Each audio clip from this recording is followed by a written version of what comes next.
Hello sa lahat, Gerard here sa isa na namang video on taxation. So sa video na ito, samahan niyo ako para pag-aralan kung paano mag-apply ng TIN online gamit ang eBIR appointments.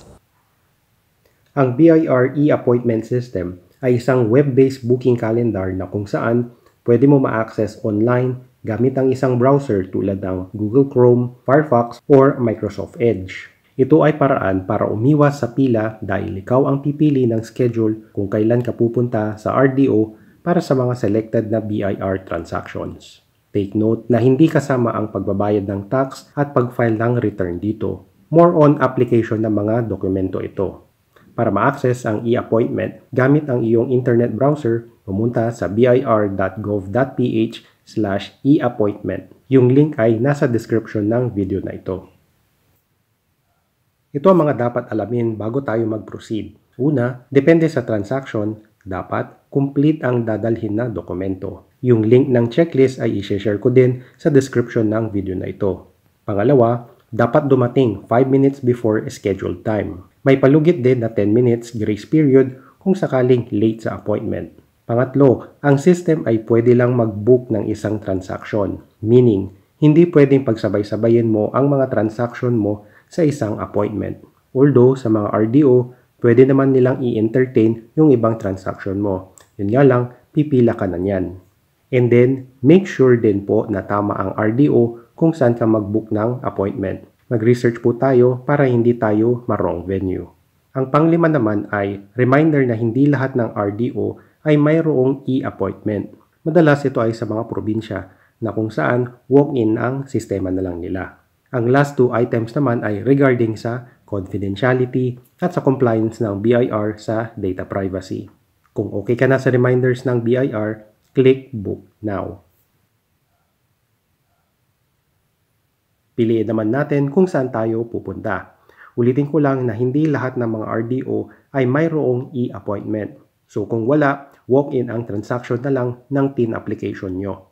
Para sa mga individuals na nag-a-apply ng TIN for employment purposes, piliin ang RDO kung saan ka magtatrabaho. Kung ikaw naman ay magpapatayo ng business or magre-register as self-employed, piliin ang RDO kung saan located ang business operation.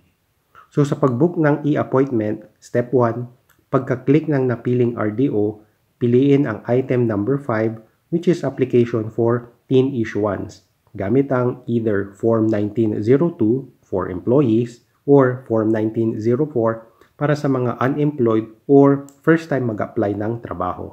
Step 2, piliin sa kalendaryo ang date ng appointment. Pagkatapos, piliin ang oras naman ng appointment. Step 3, sa details naman, ilagay ang pangalan, then email address, and then address. Step 4, provide additional information. Ilalagay ulit ang pangalan.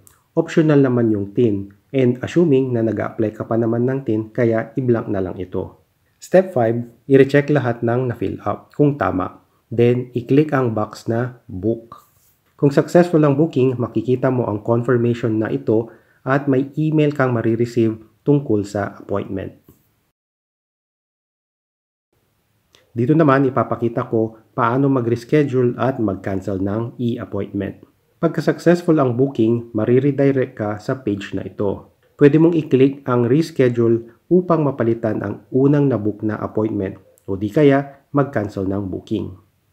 Pwede mo din itong ma-access gamit ang email confirmation ng e-appointment.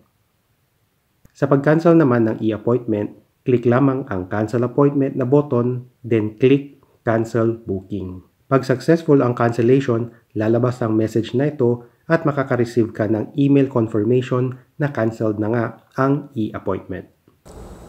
And that's it. So kung nakatulong itong video na ito, paki-thumbs up naman at paki-share sa friends and families nyo para matutunan din nila kung paano gamitin ang BIR e-appointment. At i-connect ko na rin ang video ko tungkol sa pag-apply ng TIN. Yung link ay nasa description ng video na ito. So, this is Gerard. I'll talk to you in the next one.